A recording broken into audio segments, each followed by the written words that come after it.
બાપુ, હું એ સિંહનું બચ્ચું છું. આ તો પ્રભુનો પાડ માનું કે મને શૂરવીરતા બતાવવાનો આવો સરસ મોકો આપ્યો.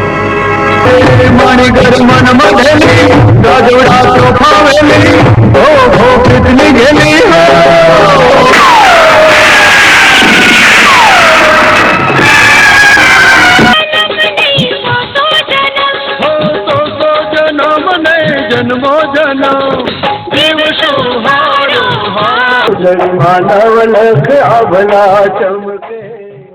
મિત્રો, આપણે અત્યાર સુધી રંજીતરાજ એક અભિનેતા તરીકે ઓળખ્યા, એક ધાર્મિક વ્યક્તિ તરીકે ઓળખ્યા, એક સિદ્ધાંતવાદી માણસ તરીકે ઓળખ્યા. પણ શું તમે જાણો છો કે તેઓ માત્ર 10 વર્ષની ઉંમરે પરણી ચૂક્યા હતા અને ગુજરાતી ફિલ્મોના સુપરસ્ટાર બન્યા પછી પણ તેમના ખભા ઉપર એક બહુ મોટા પરિવારની જવાબદારી હતી. એક તરફ ફિલ્મોનું શૂટિંગ અને બીજી તરફ પરિવારની ફરજો. આ બધું તેમને કેવી રીતે સંભાળ્યું, ચાલો જાણીએ આજના વિડીયોની અંદર.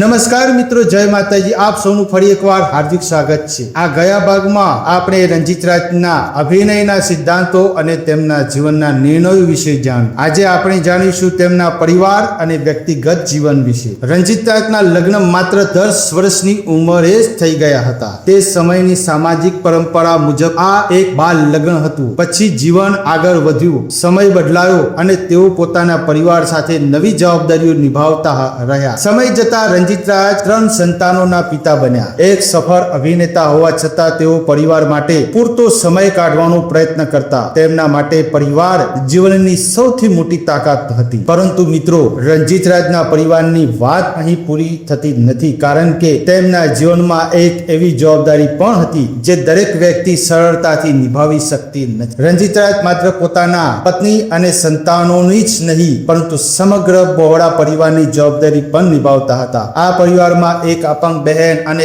એક વિધવા બહેન સરિતાની જવાબદારી પણ તેમના પર હતી. આટલી મોટી જવાબદારી હોવા છતાં તેઓ હંમેશા હસતા મુખે જીવન જીવતા. મિત્રો, રંજીતરાજ માનતા હતા કે સાચી સફળતા માત્ર ફિલ્મોમાં જ નથી, સાચી સફળતા પોતાના પરિવારની સાથે ઊભા રહેવામાં જ છે. કદાચ આ જ કારણ હતું કે તેઓ પોતાના પરિવાર માટે હંમેશા સમર્પિત રહ્યા. મોટા અભિનેતા હોવા છતાં તેમના જીવનમાં આડંબર નહોતા. સરળ જીવન, પરિવાર પ્રત્યે પ્રેમ અને સંસ્કારો પ્રત્યે આદર, આ તેમની સૌથી મોટી ઓળખ હતી. મિત્રો, આપણે ઘણી વખત સફળ લોકોની ફિલ્મો જોઈએ છીએ, પરંતુ તેમના જીવનમાંથી શીખવાનું ભૂલી જઈએ છીએ. રંજીતરાજનું જીવન આપણે શીખવે છે કે જવાબદારીથી ક્યારેય ભાગવું નહીં, પરિવાર સાથે ઊભા રહેવું એ જ સાચી સફળતા છે. એક તરફ ગુજરાતી ફિલ્મોના લોકપ્રિય અભિનેતા, બીજી તરફ એક જવાબદાર પુત્ર, એક જવાબદાર ભાઈ, એક જવાબદાર પતિ અને 3 સંતાનોના પિતા. આ જ હતી રંજીતરાજના જીવનની સૌથી મોટી